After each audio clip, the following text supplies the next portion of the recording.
So it's August at the moment. Carla and I are out just recceing Snowdonia National Park just to have a look at what the trails are like here in preparation for UTS next year. And yeah, it almost doesn't look real.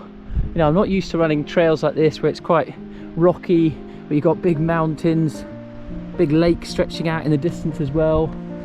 So yeah, just an epic, amazing. Like I can see how it's going to take a lot longer running around this than it is the other ultras I've done, but yeah, I'm really looking forward to this. It's going to be crazy.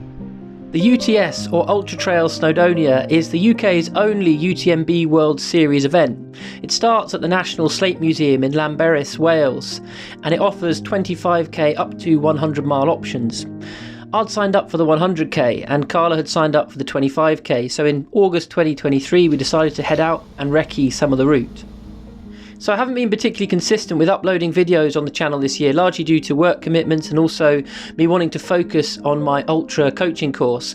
But I'm planning to do 4 videos in total on the Ultra Trail Snowdonia. Firstly, the recce video which you're watching today. Secondly, a bit of a breakdown of my training. Thirdly, a video on the kit that I'm planning to take along with me for the UTS. And then finally, race day itself. And if you're not subscribed to the channel already but would like to get notifications about these videos as I upload them, then hit the subscribe button and the bell icon, and also do let me know in the comments if there's anything you'd like to see in these videos.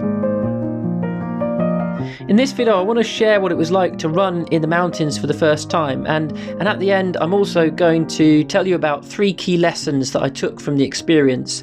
This was our first run of 3 during our time in Wales, and it was just a leg stretcher after 7 hours driving up from Brighton. Yeah, we've had all sorts in this run. This is our first, you know, whilst we're out here in Snowdonia. We've had a bit of running, well probably but mainly walking. Probably the thing we've done the least is running. A bit of scrambling. Carla's taken a tumble already. Yeah, I've fallen over already, as to be expected. And I'm sure I'll take a tumble by the end of our few days here as well.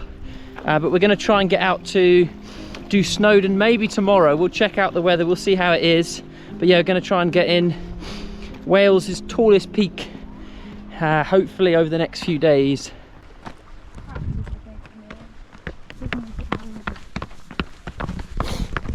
Yeah, it's a very different kind of running here. It's gonna definitely take some getting used to. I found, you know, running over this kind of surface, as you can see how Carla is doing there, it's not the kind of thing where, like on regular trails, where you can have like a very regular cadence where you're taking steps. It's much more, you've got to take a couple of steps really quickly, so you know, make sure you hit the right rocks, and then some longer ones, and then, so yeah, finding a rhythm is much more tricky.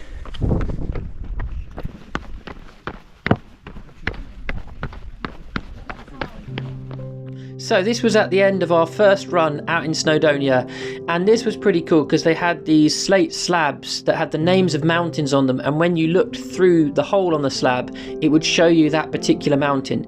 And I thought I'd do a voiceover here rather than subjecting you to my butchering of the Welsh language trying to pronounce these names. So yeah, this was nice because, you know, instead of having to like read a map, which is good because, you know, we're not particularly good at reading maps, this just shows you this is what the mountain is that you're looking at. So that was our first run, not a particularly long one, but a good introduction to Snowdonia National Park. And with all of the runs in this video, I'm going to post the link to them below. So if you want to see the Strava route, if you want to explore them yourself, if you want to find them, then you can. So that was run number 1. After this, the next day, we decided to head out to Snowdon. And the weather wasn't looking too bad, but actually things turned slightly whilst we were on our way up. So we've made it up to Snowdon. We're coming up the miners track at the moment, and as you can see it's a very misty day. So when we first looked out the window this morning from the Airbnb where we're staying, it looked very, very clear. We were hoping for some good views up the top, which may yet still come. We're about 1,000 meters up, so 1,000 foot up rather, probably about a third of the way up the climb. But when we get to the top, yeah, I'm not sure if we're going to be able to see much, but it is very good, you know, to get out here and be trying out this terrain, which is very, very different. Not like the South Downs where we're usually running. A lot more rocks, it's a lot more technical. got to take your time over it just to make sure you don't fall over. But yeah, it's stunning, lovely. As we neared the summit of Snowdon, which stands at 3,500 feet, we got our first glimpse of a Snowdon mountain railway car, which has been open since 1896. We had thought about booking it up during our stay, but we found it was booked for several months, and apparently this is usually the case, that if you want to book it, then you have to book it months in advance. As you can see at the top, the mist hadn't cleared, so not much of a view, so we headed back down the miners' track.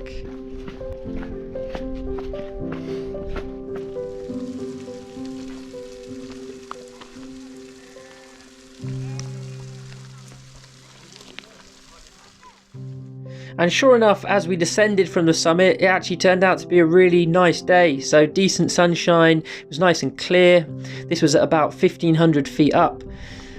But of course, you know, the weather can be quite localised in the mountains, so it could be that up the top it was still misty and a bit damp. But yeah, overall, you know, really nice second run. So for runs 1 and 2 during our stay, we'd kind of been going on the UTS route, but sometimes coming off it.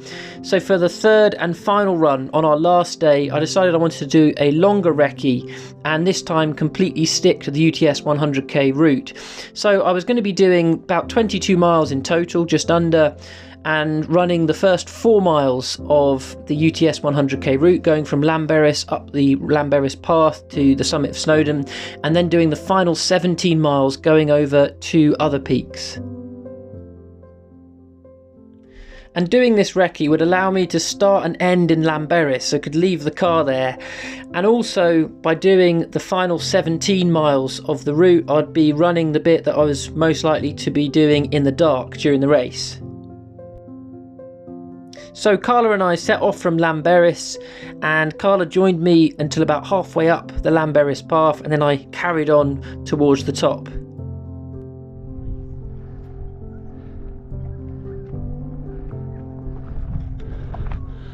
So that is crazy that in the first 3.5 miles of UTS 100K you climb up Snowdon. So I'm currently about 2,500 feet of climbing up. And yeah, this is what I've got to look forward to in the first 3.5 miles of the race. But look at that view when you get to the top.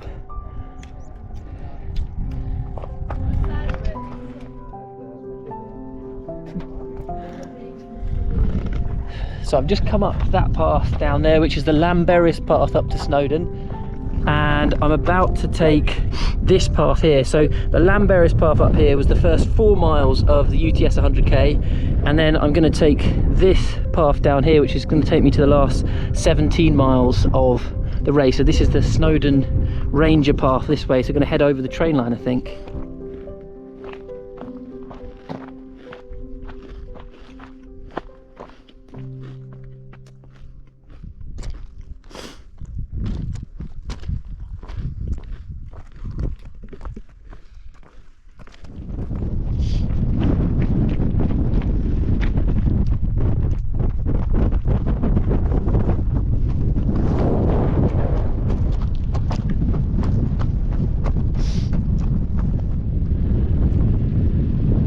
Right, that's Snowdon over there where we've come from, and note to self, got to remember in those last 17 miles just coming down off Snowdon, there's some really hairy bits, about probably 1.5 miles.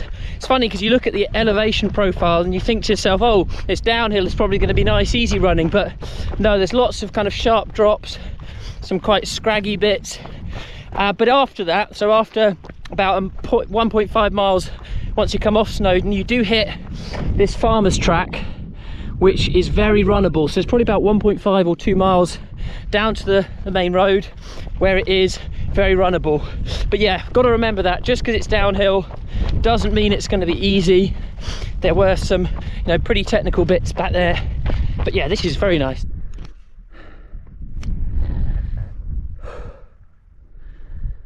So that's Snowdon in the distance where we came from, and almost done the second peak of today. So I'm doing 3 peaks today, just got this bit of this one to go, and yeah, it's been hard up these peaks. So I think the The steepest one we had was a 40% incline. I think that was up Snowdon, but had kind of 25%, 30% up here. So yeah, tough going, but you know, good to get the legs working, to try out a new kind of continuous climbing.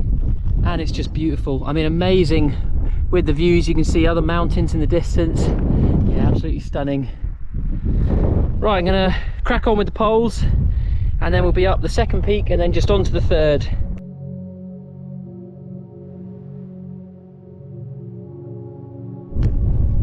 Okay, second to last big climb. Came up that way, hit the pile of stones there, and you go straight up and over, and then there's this path here where you can see the grass has just worn away a bit, and that's the path you want to take down to the bottom of the final climb.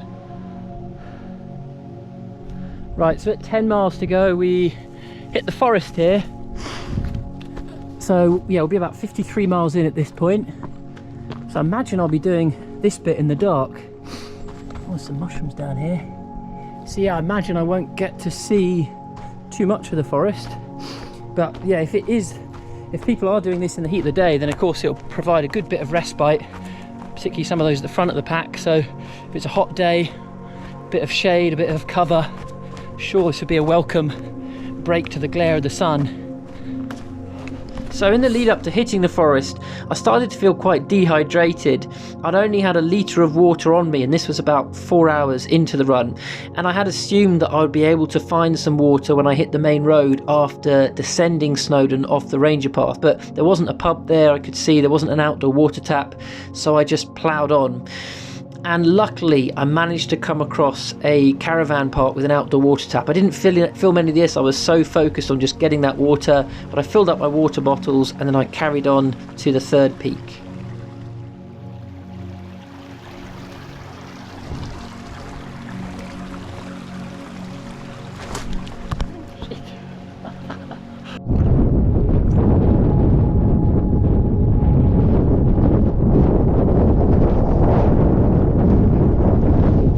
Right, so just coming down from the last climb, which is about 5 miles from the end, so 5.5 miles.